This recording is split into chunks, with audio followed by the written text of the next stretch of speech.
There was blood pouring everywhere, and yet, in a certain way, I felt very safe because I had God on my side. I felt that. The amazing thing is that prior to the shot, if I had not moved my head at that very last instant, the assassin's bullet would have perfectly hit its mark, and I would not be here tonight. Let me begin this evening by expressing my gratitude to the American people for your outpouring of love and support following the assassination attempt at my rally on Saturday.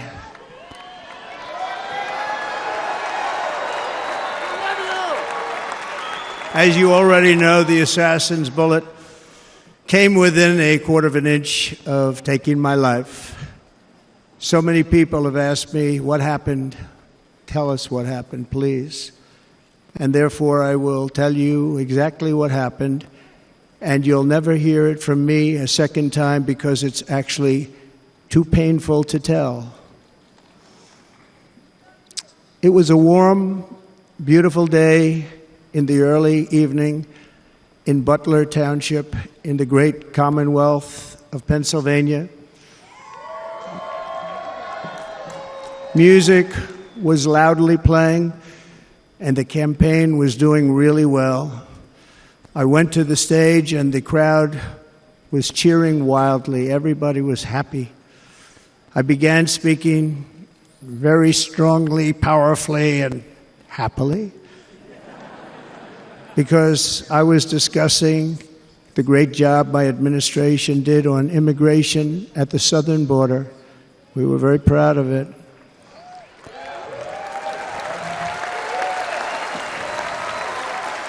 Behind me and to the right was a large screen that was displaying a chart of border crossings under my leadership. The numbers were absolutely amazing. In order to see the chart, I started to, like this, turn to my right and was ready to begin a little bit further turn, which I'm very lucky I didn't do, when I heard a loud whizzing sound and felt something hit me really, really hard on my right ear. I said to myself, wow, what was that?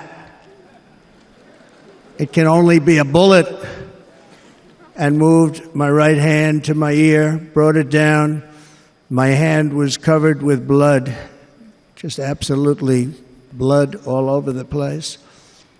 I immediately knew it was very serious, that we were under attack, and in one movement proceeded to drop to the ground. Bullets were continuing to fly as very brave Secret Service agents rushed to the stage, and they really did. They rushed to the stage. These are great people, at great risk, I will tell you, and pounced on top of me so that I would be protected. There was blood pouring everywhere, and yet, in a certain way, I felt very safe because I had God on my side. I felt that.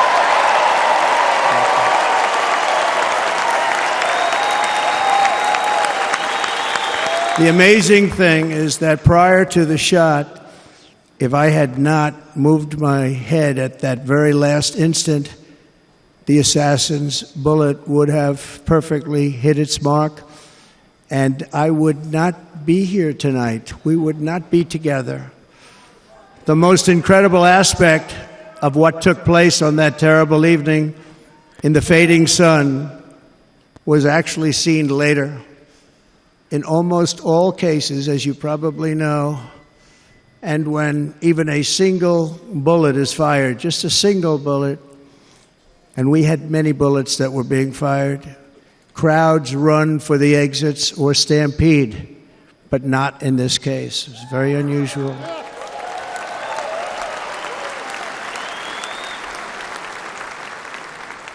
This massive crowd of tens of thousands of people stood by and didn't move an inch.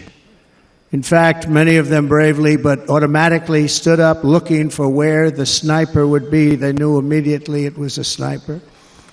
And then began pointing at him. You can see that if you look at the group behind me. That was just a small group compared to what was in front. Nobody ran, and by not stampeding, many lives were saved. But that isn't the reason that they didn't move. The reason is that they knew I was in very serious trouble. They saw it. They saw me go down.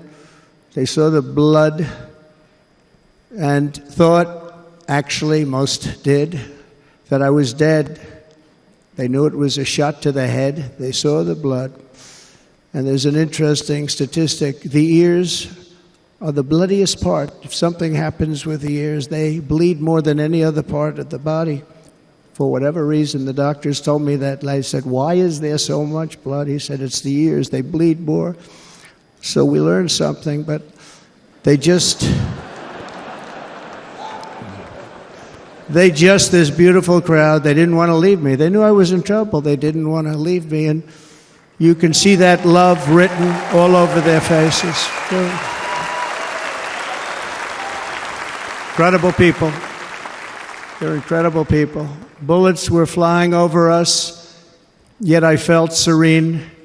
But now the Secret Service agents were putting themselves in peril. They were in very dangerous territory. Bullets were flying right over them, missing them by a very small amount of inches. And then it all stopped. Our Secret Service sniper, from a much greater distance and with only one bullet used, took the assassin's life, took him out.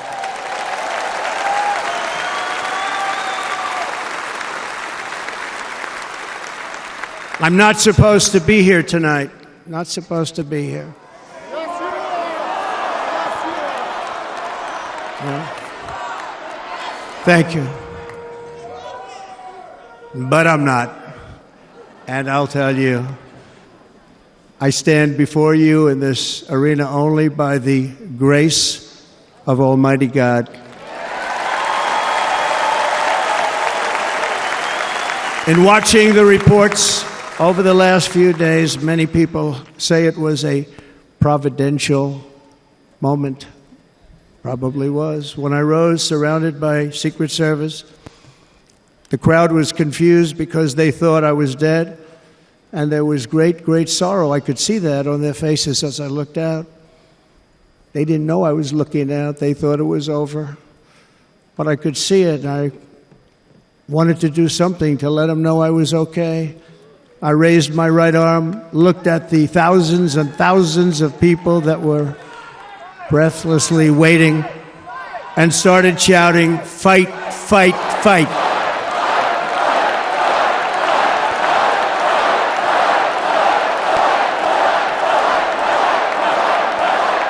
Thank you. Once my clenched fist went up, and it was high into the air. You've all seen that. The crowd realized I was okay and roared with pride for our country like no crowd I have ever heard before.